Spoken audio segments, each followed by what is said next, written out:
When Facebook CEO Mark Zuckerberg testified before Congress this past week, there were many unanswered questions, including why users can't always remove data, why and how Facebook is tracking non-users of the site, and what the company considers private information.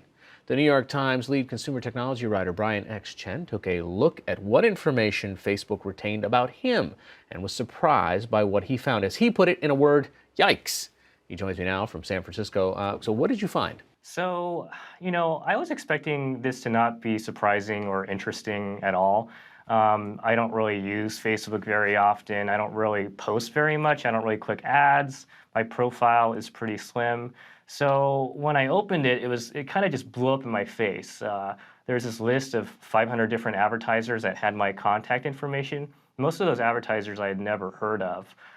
There was a list of friends I had deleted over the past 14 years, more than 100 people. And the other things I noticed was there was a complete login history and a history of every time I opened the Facebook app, including which device I used and what day it was. And sometimes the location was tied to that information. So you could see a pretty detailed history of how and when and where I was using Facebook. Now, what about the unfriended list? That's a little bizarre. The people who you have actively unfriended were still on a list somewhere and you couldn't do anything about that? Yeah, so I had over 100 people that I had unfriended and the date that I unfriended them. Their explanation was they have a feature called On This Day, which is like a tool to help people reminisce on past memories. So the reason they keep the removed friends list is so that they don't surface memories with those friends that you remove because you probably hate them or never want to talk to them again or see them again. But I still just found it at odds with Mark Zuckerberg's statement this week, which is that anything you delete is deleted for good. Let's talk a little bit also about how they acquire information. On your website, accompanying your story, there was a video by one of your colleagues, Kevin Roos, and it looked at what you buy as a category of information that Facebook tries to gather data on. Let's take a look at that clip. But what most people don't realize is that they have ways of tracking your offline purchases as well. For many years, Facebook has had partnerships with data brokers that collected information about people's purchases. So, for example, if you buy a burrito with your credit card, Facebook could know about that transaction, match it with a credit card that you've added to Facebook or Facebook Messenger, and start showing you ads for indigestion medicine.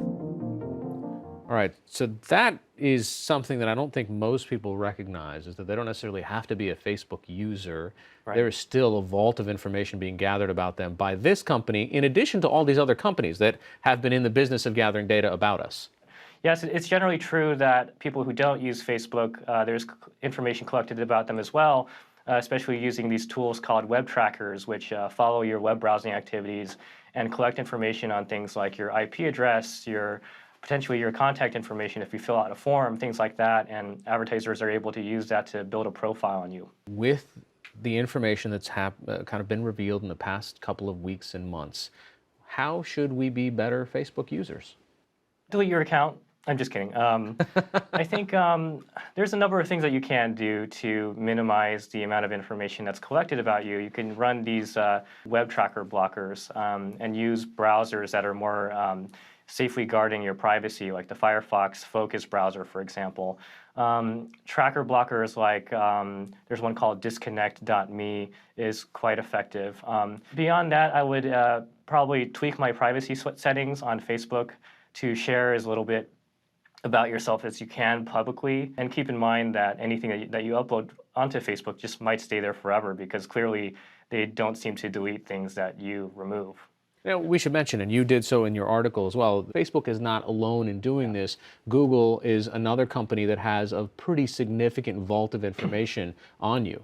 So Facebook is really just the tip of the iceberg, right? So Google has way more advertisements and trackers running across the web than Facebook. I think out of the million top websites, 75% of them are running Google ads and trackers versus 25% for Facebook. And what is the justification that these companies are likely to give for tracking users at this granular level? Well, what does it help them do? The simplest explanation is it helps them serve targeted advertising. And I think the general industry explanation is just simply that targeted advertising is a good thing for the user and of course, for the ad business. So I think they're trying to make the best of both worlds.